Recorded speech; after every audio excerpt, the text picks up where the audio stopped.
বেলতলা ভেটাপাড়া গাড়ি চানমাৰি মাছ খোৱা ভৰলো মালিগাঁও আদাবাৰী খালী গাড়ী এইখন গুৱাহাটী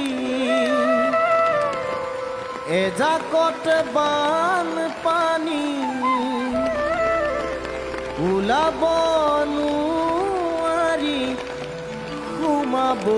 নোৱাৰি মহাসাগৰেই নে মহানগৰী নে জানৈ নাহিবা গুৱাহাটীলে জানৈ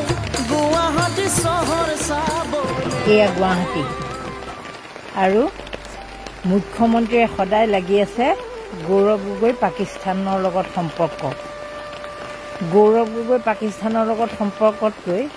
এই নিৰ্যাতন এইটো যি বানপানী কৃত্ৰিম বানপানীৰ যিটো নিৰ্যাতন তাতকৈ আৰু কিবা লাগে নেকি প্ৰতিদিনে সেইজন মানুহ এজন দেখিছে আপোনালোকে চাগে স্কুটিখন লৈ গৈ আছে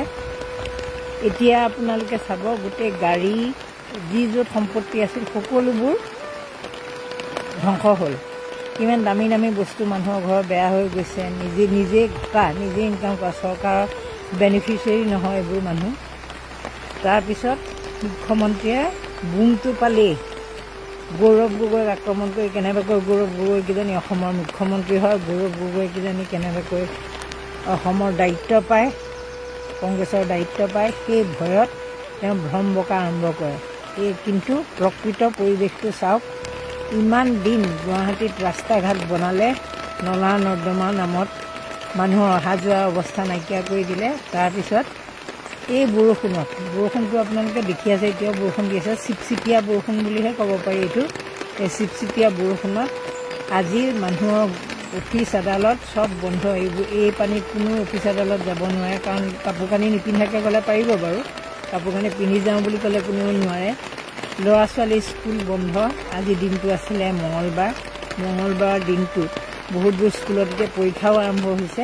গতিকে আপোনালোকে পৰিৱেশটো চাওক এইবোৰ সমস্যা পাহৰাবলৈকে মুখ্যমন্ত্ৰীয়ে আচলতে এনেধৰণৰ কথাবোৰ এই যে কোন কলৈ গ'ল কোনে কাৰ ল'ৰা ছোৱালীয়ে নাগৰিকত্ব ল'লে নে নল'লে যিবোৰ বিষয় লৈ আমাৰ কোনো গুৰুত্ব নাই আৰু যদি গৌৰৱ গগৈ পাকিস্তানৰ লগত সম্পৰ্ক আছে সেইটো ভাৰত চৰকাৰৰ ওপৰত অসমবাসীয়ে এৰি দিছে কেৱল বিজেপিৰ মানুহমখাৰহে টেনশ্যন বাঢ়িছে তাকো বিজেপিৰ সকলোৰে টেনশ্যন বঢ়া নাই যিসকলে মুখ্যমন্ত্ৰীৰ কথাত ভয় হুজুৰ কৰি থাকে তেওঁলোকৰ টেনশ্যন বাঢ়িছে যে কেনেবাকৈ যদি মুখ্যমন্ত্ৰী কথাত তেওঁলোকে হয় ভৰ নিদিয়ে ঠিকা ঠিকলি তেওঁলোকে সমৰ্থন নাপাব সেই কথাত তেওঁলোকৰ ভয় বাকী যিসকলক দেখিছে চাগে আপোনালোকে মানুহ এজন গৈ আছে কিমান পানী হৈছে তাৰমানে অভাৱনীয় পানী মানে এনেকুৱা পানী চাগে আগতে হোৱাই নাছিল এয়াই হ'ল উন্নয়ন এনেকুৱা ধৰণৰ সমস্যাত মানুহবোৰ জৰ্জৰিত এয়া গুৱাহাটীৰ দিছপুৰৰ পৰা মাত্ৰ 500 মিটাৰে হ'ব দিছপুৰ তেওঁ য'ত থাকে তাৰ পৰা সিমান কম দূৰত্বত মানুহৰ অৱস্থা আজি স্কুল কলেজ আজি গুৱাহাটীত অৱস্থিত বন্ধ হ'ব যাব নোৱাৰিব মানুহ তাৰপিছত আকৌ গালি গালা যিবোৰতো আছেই কোনে ক'ত আজি চাকৰি হেৰুৱাব লগা তাৰো নাই ঠিক গতিকে এয়াই হ'ল প্ৰকৃত ছবি